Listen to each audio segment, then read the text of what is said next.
کیا امام حسین علیہ السلام نے تلوار اٹھایا یزید کے خلاف؟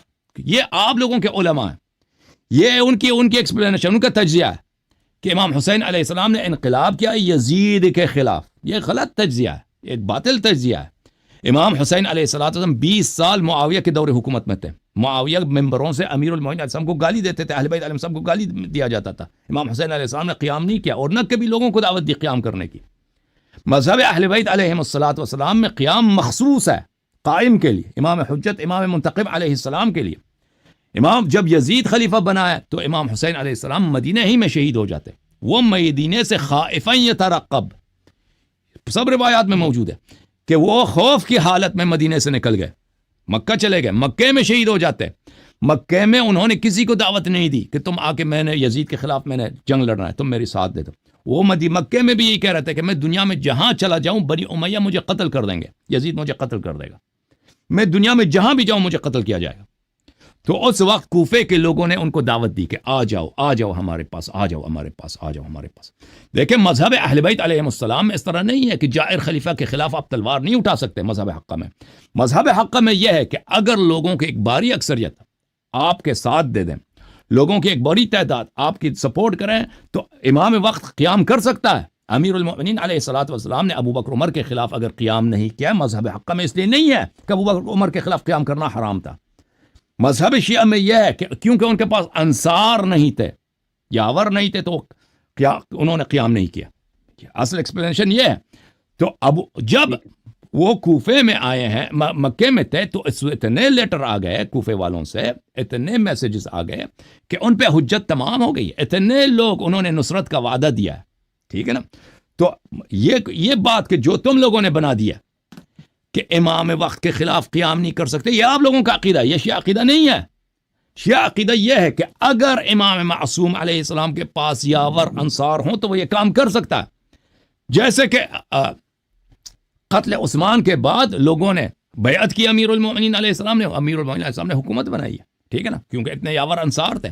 اب امام حسین علیہ السلام مکے میں لوگوں کے ایک بڑی تعداد وعدے دے رہے ہیں کہ آپ آ جائیں.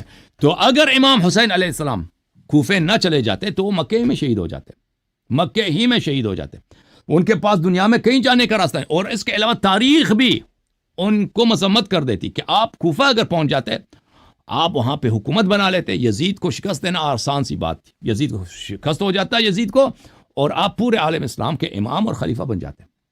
امام حسین علیہ السلام کو بخوبی پتہ تھا کہ میں کوفہ پہنچوں گا ہی نہیں، میں راستے میں ہی شہید ہو جاؤں گا. انہوں نے خود کوفے مکے سے نکلتے وقت ان کا خطبہ موجود ہے، خط الموت علی ولد آدم مخط القلادة علی جید الفتاہ، کہ انہوں نے فرمایا کہ موت انسان کے لیے ایک زینت ہے، جس طرح ایک خوبصورت لڑکی کے لیے گردن میں ایک نیکلس اس کی خوبصورتی کا ایک سامان ہے. اور میرے لیے اللہ تعالیٰ نے شہادت مقرر کیا، میں کوفہ سے پہلے کربلا کے سرزمین میں، نینوا کے سرزمین میں شہید ہونے جا رہا ہوں. جو میرے ساتھ آئے شہادت چاہتا ہے میرے ساتھ آ جائے. تو امام حسین علیہ السلام شہادت کے لیے جا رہے تھے. ان کو پتا تھا کہ ان کو حکومت نہیں ملے گی اور کوفے والے ان سے وفا نہیں کریں گے. اور وہ جب وہاں پہ پہنچے ہیں، کربلا میں پہنچے ہیں، انہوں نے بہت کوشش کی ہے جنگ نہ ہو.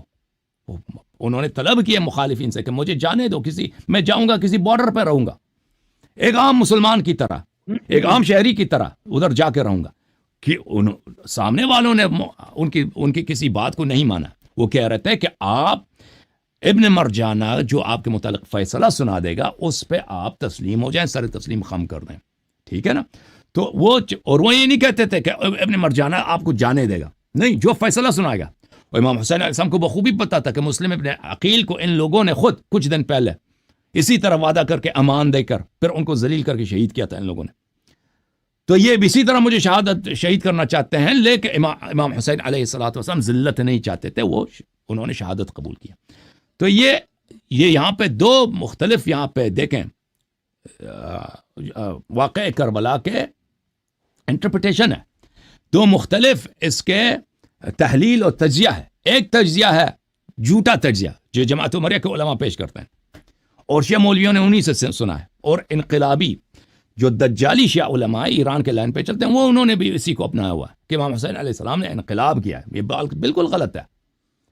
امام حسین علیہ الصلوۃ والسلام جینا چاہتے تھے. ان کا سیرہ بالکل امیر المومنین صاحب کا سیرہ ہے, امام حسن علیہ السلام کا سیرہ ہے, امام زین العابدین علیہ السلام کا سیرہ ہے, امام محمد باقر علیہ السلام کا سیرہ ہے, امام جعفر صادق علیہ السلام کا سیرہ ہے.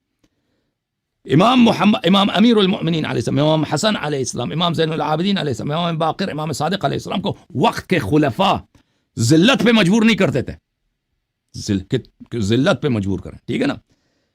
امام حسین علیہ الصلوۃ والسلام کے سامنے یزید تھا جو ان کو ہر قیمت میں شہید کرنا چاہتا تھا. وہ اگر یزید کی ہر بات مان لیتے, بیعت بھی کر لیتے, پھر بھی ان کو شہید کیا جاتا تھا. ٹھیک ہے نا. تو امام حسین علیہ کہتے تھے کہ آپ ہمارے فیصلہ, جو ہم فیصلہ بھی نہیں بتا رہے ابھی, کہتے ہیں جو فیصلہ ہم کریں گے اس کو ماننا ہے آپ نے, سارے ہتھیار رکھ کے ادھر آ جاؤ. اور پھر ادھر جا کے ان کو ان کے بچوں کے سامنے شہید کرنا ذلت کے ساتھ. ان کا مقدر تھا وہی جو مسلم ابن عقیل کا تھا. وہ نہیں چاہتے تھے امام حسین علیہ السلام اس طرح. ٹھیک ہے نا. ایک انٹرپریٹیشن ہے جو جماعت عمریہ کا ہے کہ ابو بکر کی خلافت صحیح ہے, عمر کی خلافت صحیح ہے, عثمان کی خلافت صحیح, معاویہ کی خلافت میں بھی کوئی ظلم نہیں ہے, ہاں یزید اس کی خلافت میں گڑبڑ ہے, تو اس لیے امام حسین علیہ السلام نے قیام کیا. بالکل غلط ہے یہ بات. یزید کی خلافت ابو بکر کی خلافت میں فرق ہی نہیں ہے, فرق ہی نہیں ہے. یزید اور ابو بکر ایک ہی ہیں. یزید کی خلافت اور بلکہ وہ بدتر ہے. عمر کی خلافت میں فرق ہی نہیں ہے. کردار عمر کا, کردار یزید کا, کیا فرق ہے؟ کوئی فرق ہی نہیں. جتنا وہ غیر مشروع یہ بھی غیر مشروع ہے. جتنا یزید حرام بجا لایا عمر اس سے زیادہ بجا لایا. عمر اس سے کئی زیادہ بجا. فرق یہ ہے کہ عمر بیوقوف نہیں تھا, عمر چالاک تھا, سیاست آتا تھا, یزید کو نہیں آتا تھا. فرق صرف یہ تھا. اور یزید نے انتقام لینا تھا بدر کا, عمر نے کسی چیز کا انتقام نہیں لینا تھا اہل بیت علیہ السلام سے. عمر ابو بکر کی یہ سیاست تھی کہ اگر علی علیہ السلام ہمارے خلاف تلوار نہیں اٹھاتے تو وہ اپنے کام میں لگے. ہماری سیاست ہے جب کام ہی نہیں لے رہا ہم ان کو کیوں قتل کریں. ٹھیک ہے نا. ان کی یہ سیاست تھی. یزید کا یہ سیاست نہیں تھا. یزید کا یہ ارادہ تھا کہ میرے جو چچا قتل ہو گئے, میرے جو ماموں قتل, میرے نانا جو قتل ہو گئے, محمد صلی اللہ علیہ وسلم نے میرے خاندان کو ذلیل کیا ہے بدر میں, احد میں نے اس کا بدلہ اس کے خاندان سے لینا. اس کے ذہن میں اور ارادے تھے. اور قتل ہونے کے بعد اس نے یہی تو کہا تھا نا, لیت اشیاخی ببدر قد شہیدوا, کاش میرے نانا زندہ ہوتے, میرے ماموں زندہ ہوتے, میرے چچا زندہ ہوتے جو بدر میں مرے تھے, کہ آج میں نے کیسے محمد صلی اللہ علیہ وسلم سے بدلہ لے لیا اپنے خون کا. اس کا اور ارادہ تھا. تو یہ ہے میرے بھائی. تھینک یو سر, آپ کا وقت ختم ہے. تھینک یو ویری مچ, بہت شکریہ. اوکے میرے بھائی.